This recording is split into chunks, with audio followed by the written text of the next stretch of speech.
Funding for the Hinckley Report is made possible in part by the George S. and Dolores Doré Eccles Foundation and the Cleone Peterson Eccles Endowment Fund.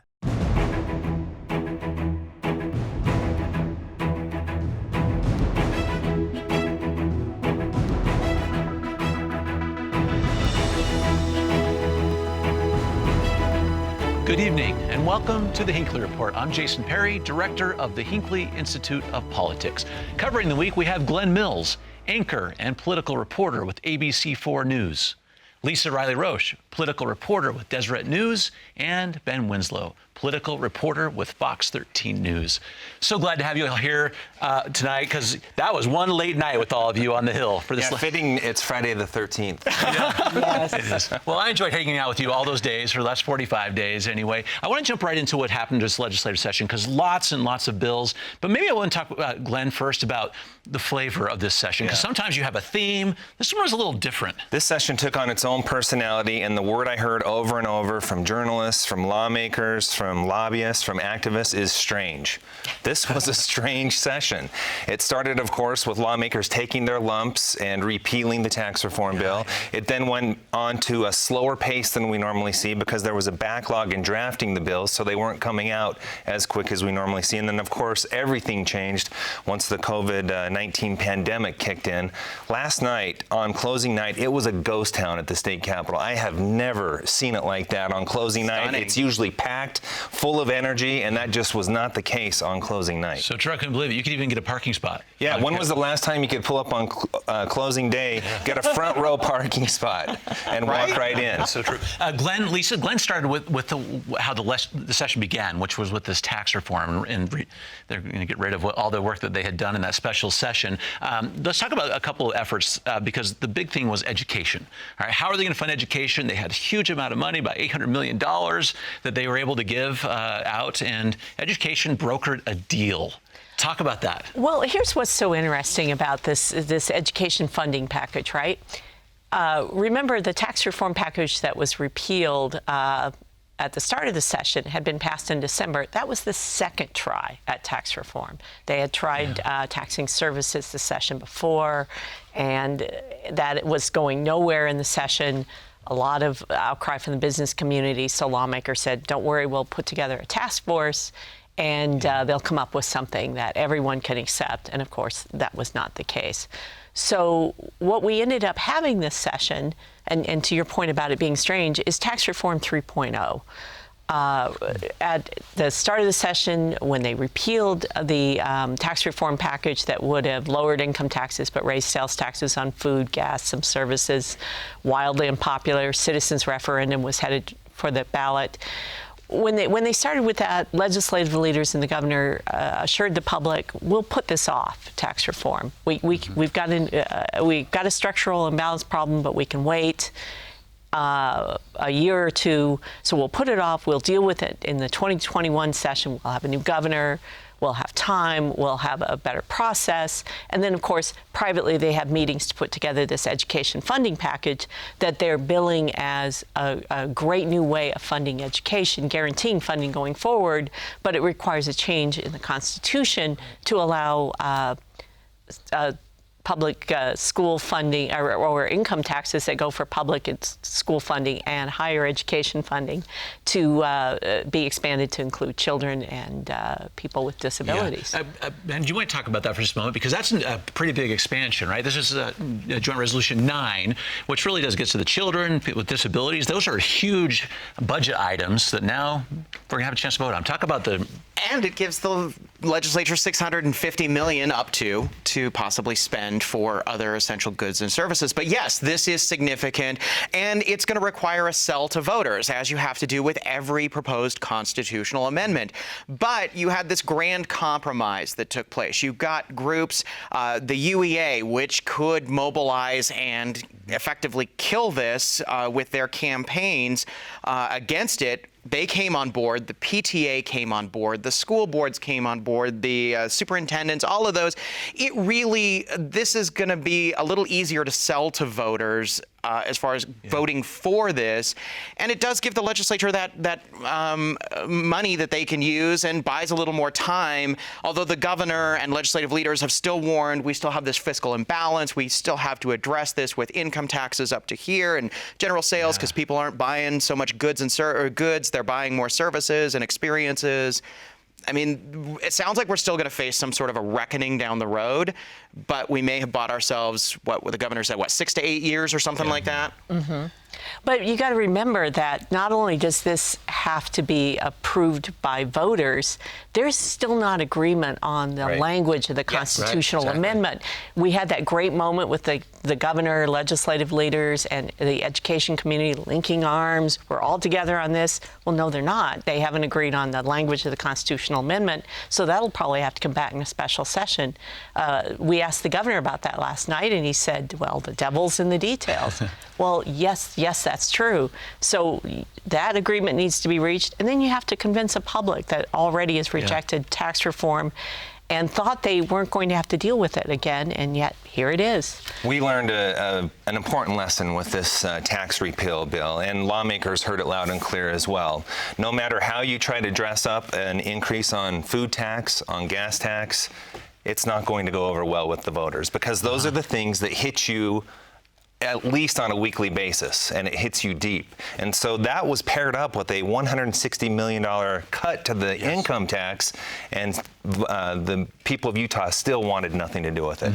Real quick, I'll make a point too. Part of the concern we're talking about as we move in to the language of the constitutional amendment is, how broad is the language? What does services with children and those with disabilities mean? So as Lisa pointed out, we very well could find ourselves in a special session hammering all this stuff out. Yeah, absolutely right. But it might still be an easier sell because there's been some efforts given to education to try to ensure, at least convince voters that, look, we've pumped more money into one-time funding, we've pumped more money into ongoing funding, we've raised the WPU to 6%. These were all things that education advocacy groups, there was enrollment growth, inflation factor, all of those things got money that they haven't done before. So, if you can get these groups on board and have this grand compromise, they no longer run attack ads and say, don't vote for this. Right. If they're still linking arms come September, October, then there's probably a good chance that this That's when you'll know they found their balance. Yeah. But one of the issues, though, with that whole package is that not only do these groups have to sign off, but the public's really got to sign off, right? And the public's already tired of tax reform, distrustful of tax reform, distrustful of the process. So having negotiations going on behind the scenes at a time when the public was told nothing was happening, and then coming out with a package might raise some discomfort. And especially with the guarantees in that package that schools will receive minimal funding for enrollment growth and for inflationary adjustments being tied to the passage of the constitutional amendment. They're calling it just critical for education going forward, and yet they didn't pass it. They passed it contingent on voter approval. So if it's so important, why isn't it just the law now? I think maybe the reform process made them think about that a little bit. Maybe they needed to get to a plan where ultimately we need to have the voters approve this based on what they went through with this special session in December, only having to repeal their work later. Interesting. Last point on this one, Ben. there was an angry public. There was a lot of people who were upset. The ballot initiatives that were overridden by the legislature, and then you had the tax reform that led to a citizen referendum. This is an election year.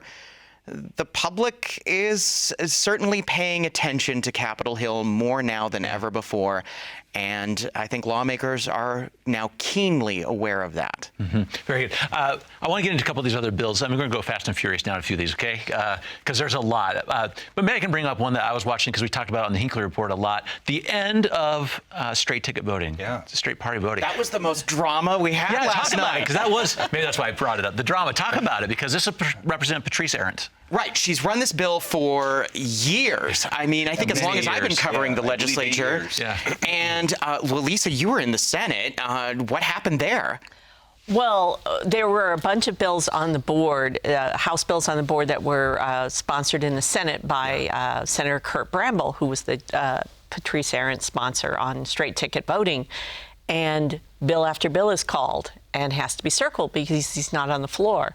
Well, apparently that was being done so they could get to the straight ticket voting, because when that was called, all of a sudden we heard Senator Bramble's voice, and then it was substituted. Yes. Some last minute Back to the House change, again. and there was literally a gasp, like, will it make it? And I'm in the House, and I watched Representative Arendt walk into the chamber. House Minority Leader Brian King walks over to her, and then, I mean, we're all seeing what happened in the Senate. Is this going to make it? And, I mean, we're like less than 10 minutes to midnight. Yes. And King walks over to the chief of staff for the speaker, who nods, and then all of a sudden, just a little bit later, as they're debating this, another couple of bills, and you're going, is this going to make it? Is this going to make it? It gets called up on concurrence.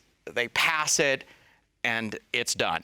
Think about the evolution of think about the evolution of this bill over time as well. When Patrice Arendt first took it up, a Democrat in the legislature, over time she started to gain Republican support. As you mentioned, Senator Bramble, the Senate sponsor this year, that's a senator who is in a deeply red district, who is going to benefit from straight party voting, who is sponsoring the effort to get that off. That's pretty fascinating when you think about it that way. And she's leaving the legislature now, too, so she got One of her legacies there. I guess it is. Okay, let's talk about a couple others. What other bills were you watching? May as well the ones that passed, maybe some that didn't. Okay, Ben, an impactful piece of legislation you're watching. I think that one of the bigger ones was the effectively decriminalizing polygamy in Utah. Yeah. It was a significant lift. It was not without controversy, but it's definitely a different change of approach for Utah, which has historically prohibited it, has criminalized it, has recriminalized it, and now we've made it effectively a traffic ticket, bigamy among consenting adults, bigamy in concert with other crimes like abuse, fraud, child bride marriages. Those get actually enhanced instead of being reduced penalties. But bigamy among consenting adults, a significant change. Yeah, becomes an infraction. Interesting bill. Senator Henderson sponsored that one. Glenn? The breakfast bill, the school breakfast bill, was a very interesting one because it taught us a few things. That bill was using federal funds, authorizing federal funds to expand the school breakfast program. The Thursday before session ended, it appeared all but dead. It had failed a Senate committee. On Monday, the following Monday, it was revived, passed that very same committee with senators who voted no, changing their vote. And here's why they changed their vote. Over the weekend, advocates came together, they united, and they blasted the senators, and the message was heard loud and clear. I interviewed Senator Hinckley, who changed his vote. He was one of them on Monday. And the quote he gave to me was that he got all kinds of hell over it over the weekend. I know Dan McKay did as well. So it was an angry public. Yeah, advocates were very excited that they were able to unite, come together, make their voice heard, and enact a change in that bill, and it ultimately ended up passing. But I think even beyond that, though, it was constituent communications, because they got overwhelmed simply with just angry public. But it wasn't just the public that was angry, right? I mean, we saw that with the bill requiring women seeking an abortion to have an ultrasound. Yeah. Oh, talk about that, please. We saw, I didn't follow that bill closely, but I was in the Senate when it came up, and it was just an amazing moment. You saw one female senator after another rise up, raising concerns about this bill. There was an amendment on the Senate floor made by a Republican female senator, Senator Henderson, to ban transvaginal ultrasounds. And just in case none of the men in the room understood exactly what that meant, a giant image of the tool used for that was displayed in the chamber. I mean, it was just dead silent. And everyone's looking at that. And then when the bill came up for a vote, all of the women in the Senate left the floor in protest. And that made national news. And not only did it draw a lot of attention to this question of, does Utah already have enough restrictions on abortion or not, it drew attention to the fact that there's solidarity on the Hill, not just whether you have an R or a D behind your name, but also on issues that are key to gender. And we saw that bill fail ultimately last night in the House. And it was interesting because that protest came at a time when a lot of Republican lawmakers were kind of quietly grumbling about, and maybe not so quietly, why are we constantly having to prove that we're pro-life? We already have a lot of restrictions in place in the state. All of these new restrictions come with legal challenges and the costs of fighting those. I asked the governor about that last night in the press availability, and he said that was a message sent loud and clear. All men in the legislature should have heard that message as well, and that their input should be considered when we're talking about these type of bills. Now, he, as you mentioned, that bill passed, so we don't know how that would have gone had it failed. Or it failed, I mean, yes, make that very clear. It failed in the House. So it's unknown how that process would have played out if it would have gone to the review process. But he made a pretty distinct statement on that as well. And that really, I think that moment right there changed the trajectory of that bill once it got back into the House as well. In fact, it was so impactful that the governor was mentioning it time and time again. Because remember, it's a House bill. It passed the House the first time. Before we leave that, though, Ben, there was one more abortion bill that did pass. Right. The ban on elective abortions. There are some exceptions to it. Rape, incest, health of the mother. The bill does not go into effect if the governor, in fact, signs it into law. It will not go into effect unless the U.S. Supreme Court decides to overturn Roe v. Wade. Planned Parenthood has said this effectively bans abortion in Utah.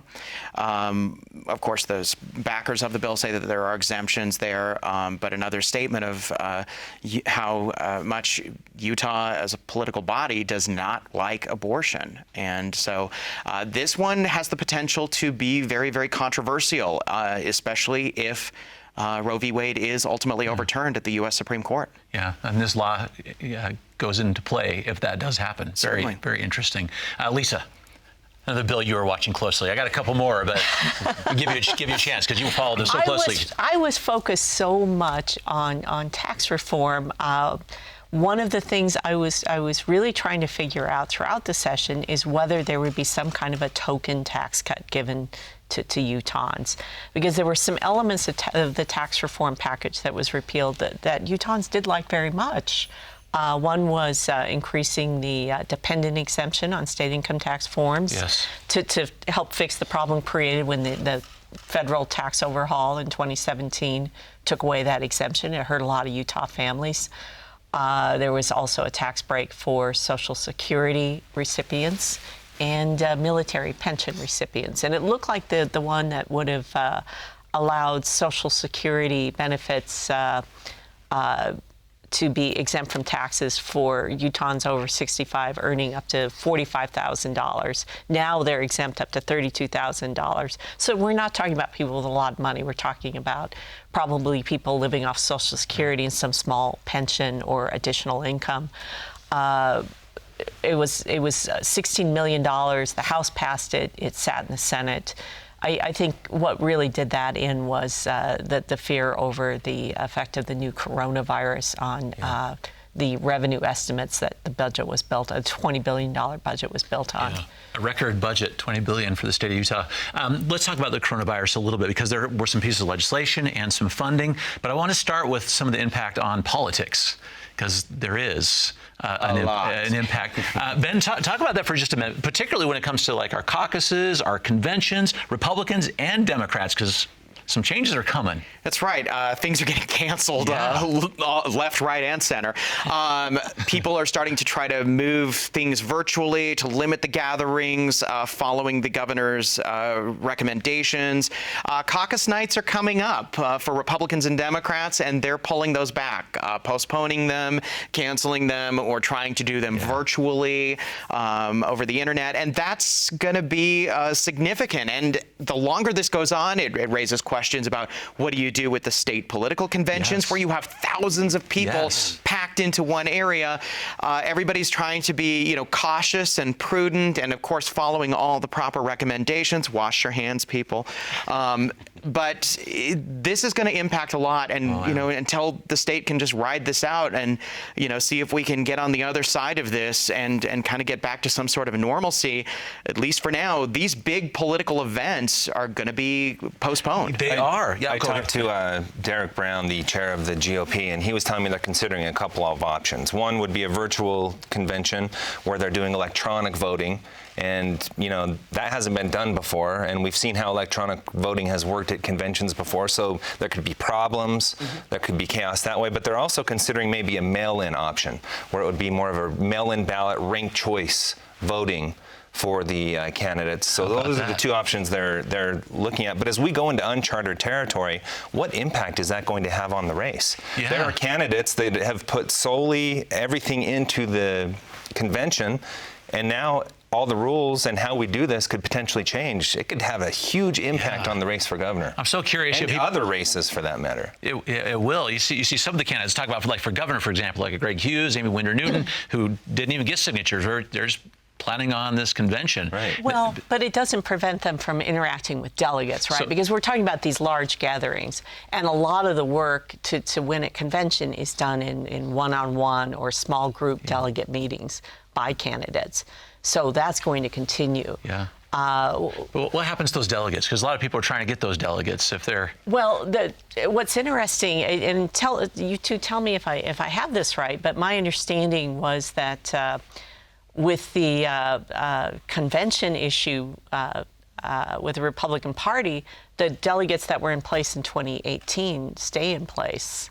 Yeah. Well, there's it's a little uncertain there, though, because the wording I'm hearing from the Republican Party is that the caucus night has been postponed, not canceled. Right. So potentially they may look at an option of having new delegates selected down the road before convention. But if not, that would obviously be how it would play out. So who do you try to win the vote from? That's right? another impact. These are the questions. Current delegates or and how will it impact participation?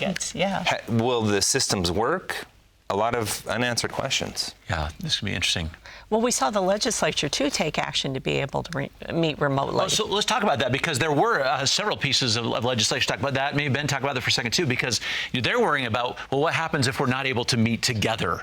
Well, especially with a special session likely before the budget takes effect in Sounds like you're about to call that. It's going to happen.